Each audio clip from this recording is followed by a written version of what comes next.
Let me show you how it's really done.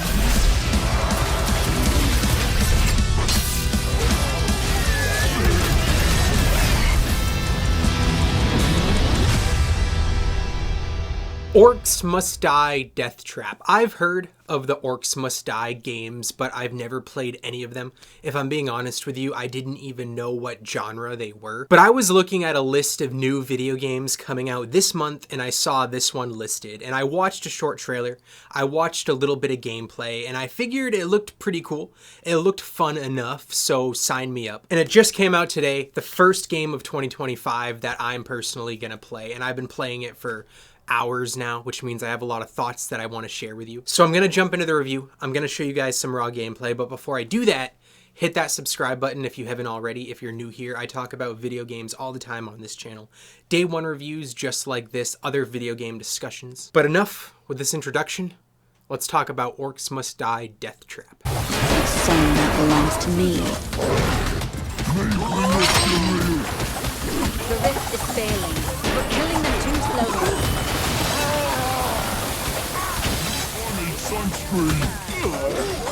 Stop the fight now.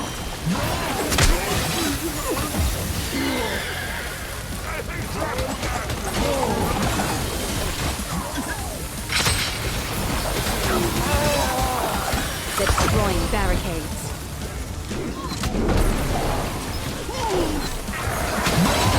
So first off, this is a first impressions review. I don't get early access or anything like that, but like I said, I do have a good handful of hours spent already, but just keep that in mind as I share my thoughts. But depending on how this video performs, I'll probably make a follow-up review after I spend a lot more time playing. But anyways, what exactly is Orcs Must Die Deathtrap?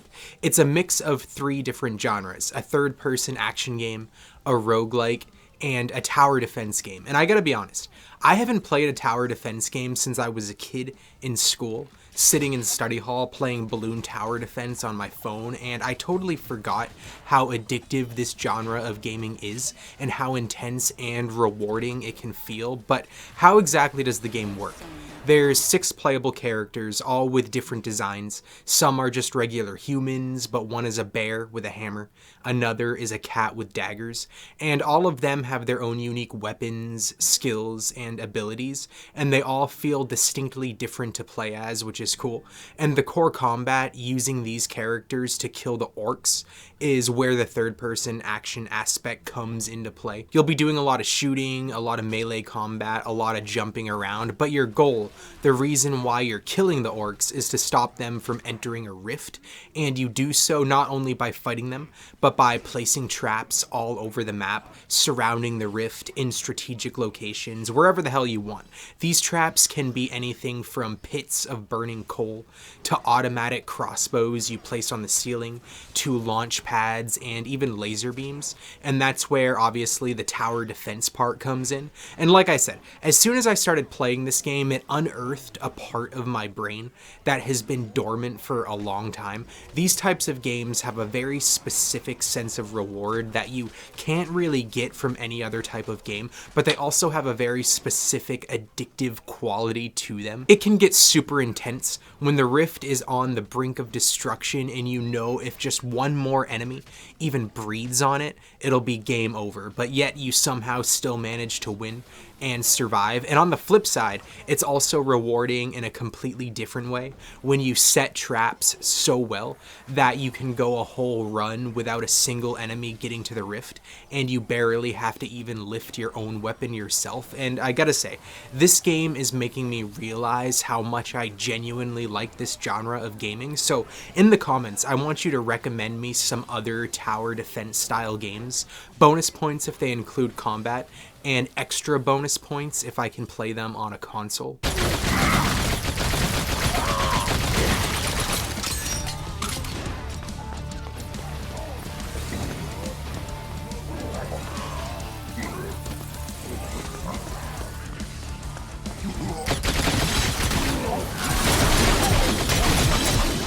Flyers, don't let them by.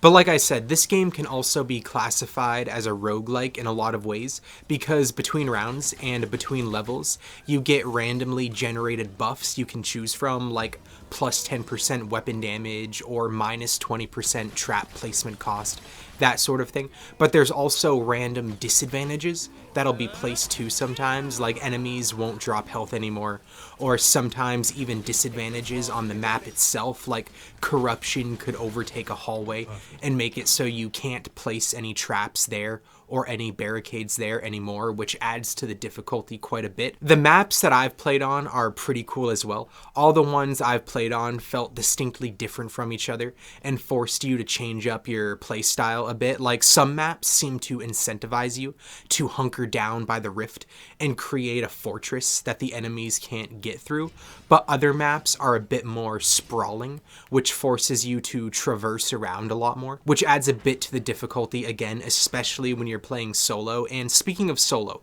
this game does have online co-op. I have not tried it yet at the time of recording this first impressions review, but I do plan to later today after I upload this video. I'm curious how the game holds up while you're playing with others. Personally, I kind of like doing my own thing in these kinds of games. I like to mess around and do my own experimenting and strategizing, but I already know that when playing with others online, it'll allow you to appreciate the maps and the different aspects of the level design a bit more, because it'll free you up to move around. There were a few times while I was playing solo that I couldn't move too far away from the rift, or at least I felt like I couldn't move too far away from the rift, but in between rounds I would venture out and see parts of the map I didn't notice before, in places that I knew would be fun to create a choke point with, or to just do some combat there. We might destroy that unstable rift.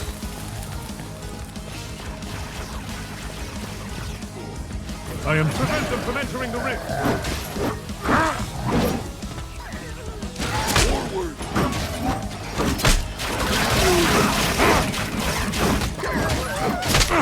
With you dudes.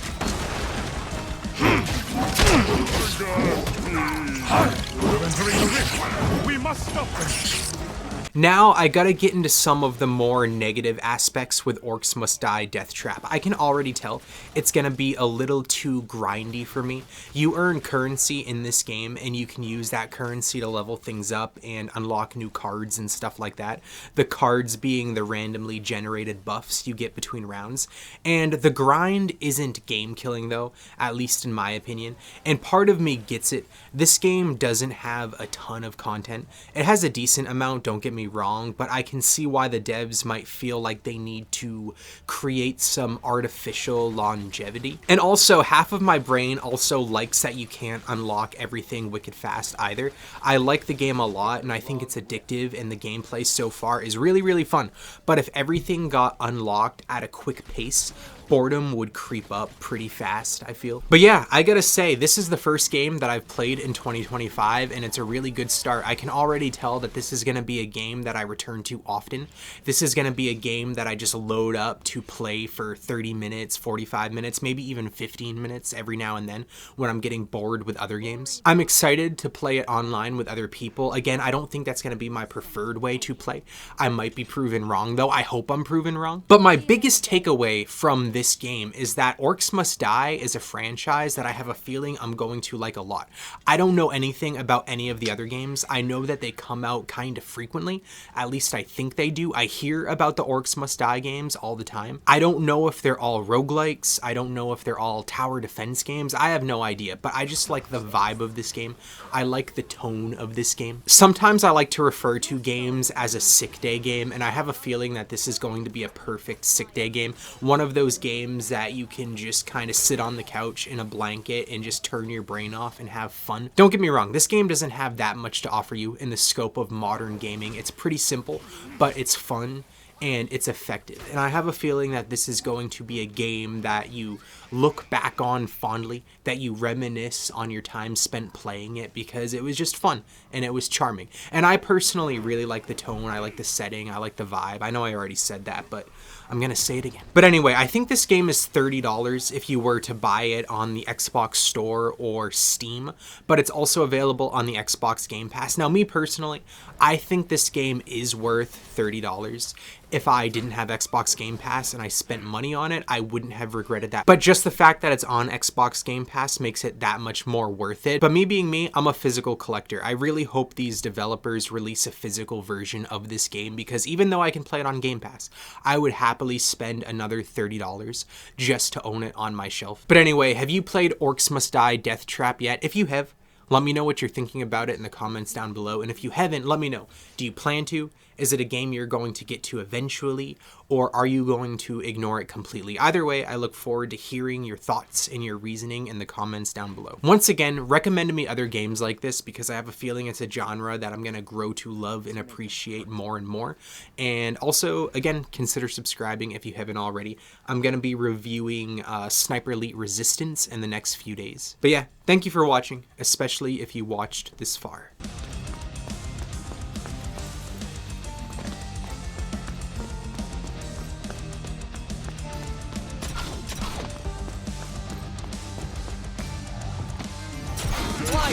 They'll go right over the barricade.